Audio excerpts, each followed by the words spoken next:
구독과 좋아요는 사랑입니다. 여러분 반갑습니다. 말씀 창고의 서현 목사입니다. 오늘도 시청해 주셔서 감사합니다. 오늘은 사무엘하 13장 30절에서 39절 말씀입니다.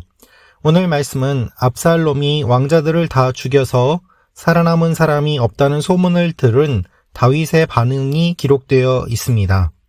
다윗은 암논이 죽었다는 소식을 듣고 슬퍼합니다.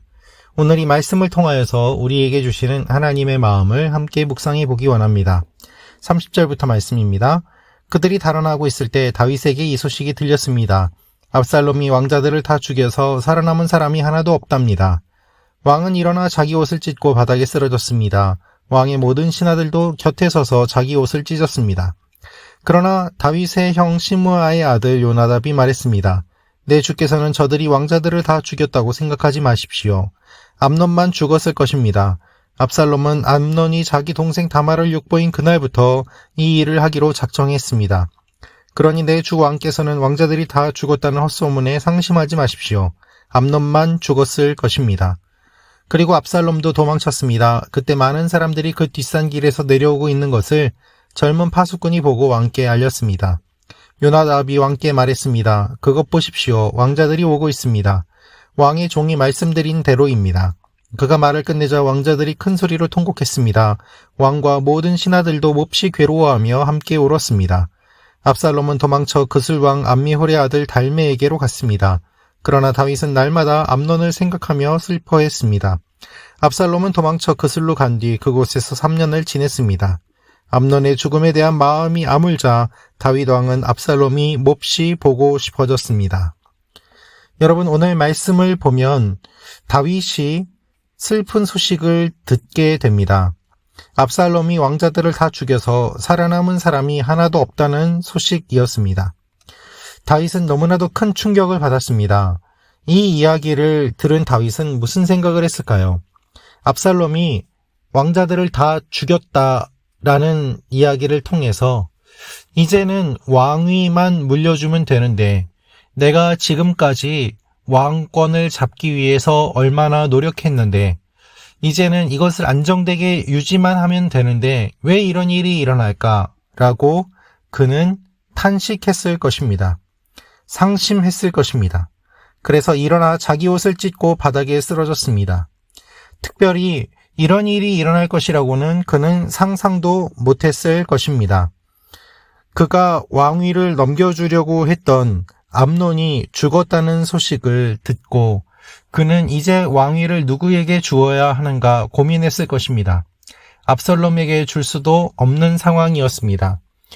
무엇보다도 자신의 자녀들이 이와 같은 일들을 벌였다는 것에 대해서 그는 큰 충격을 받았을 것입니다. 하나님의 사람 다윗입니다. 그런데 그의 자녀들은 왜 이런 모습을 보일까요? 다윗이 범죄한 그 죄의 영향이 자녀들에게도 이렇게 미치고 있음을 우리는 오늘 말씀을 통해서 보게 됩니다.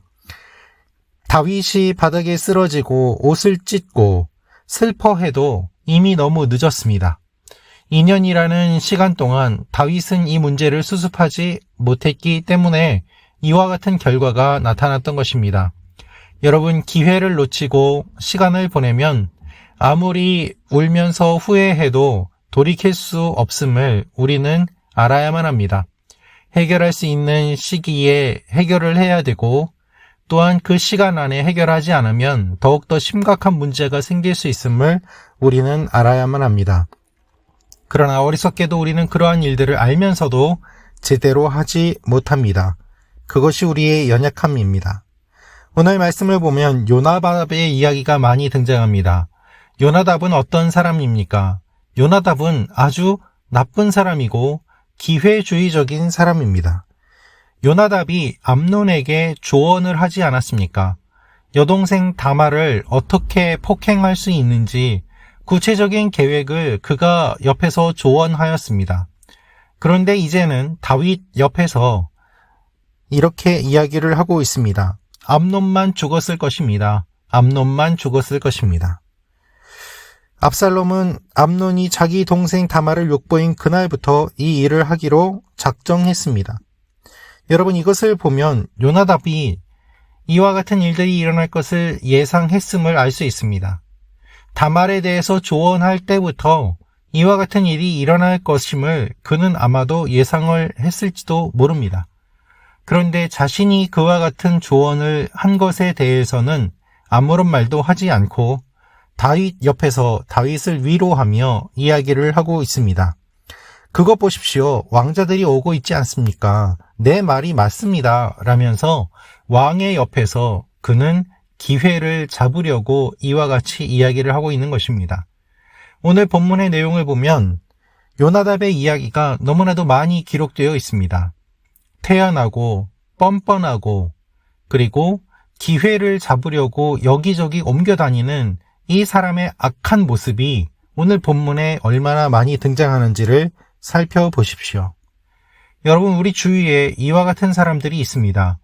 조언을 해주는 것 같지만 실제로는 아무런 책임도 지지 않고 그 조언 때문에 사람들의 관계가 깨어지게 되고 오히려 그것을 즐기며 자신의 이익을 취하려고 하는 그와 같은 요나답과 같은 사람들이 얼마나 많이 있는지 모릅니다.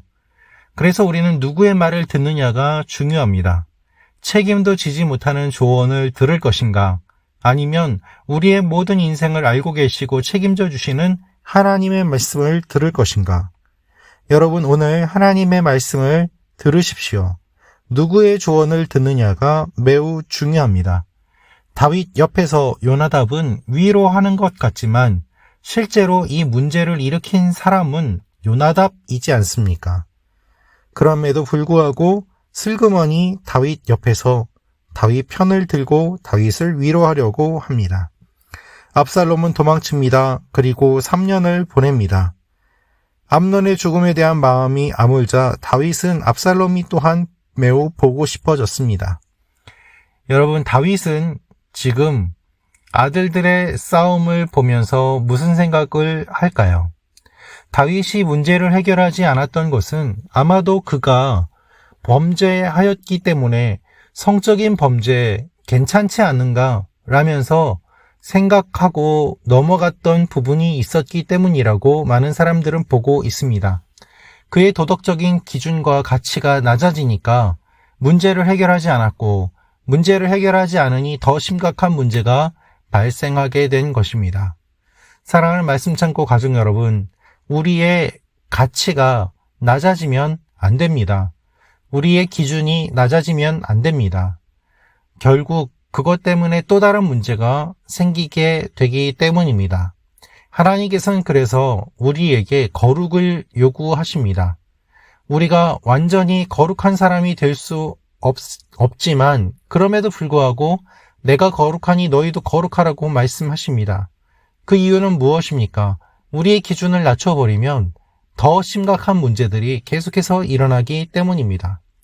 사람들은 이야기합니다. 하나님은 우리가 지킬 수 없는 기준을 만들어 놓고 모든 사람을 다 죄인이라고 한다. 그것은 잘못된 것 아니냐. 그러나 여러분, 그렇게 말하는 그 사람들이 잘못된 것입니다. 그 기준이 잘못된 것이 아니라 그 기준에 이루지 못하는 우리가 잘못된 것 아닙니까? 그런데 우리에게 맞추도록 그 기준을 낮추어 달라고 하나님 앞에 요구합니다.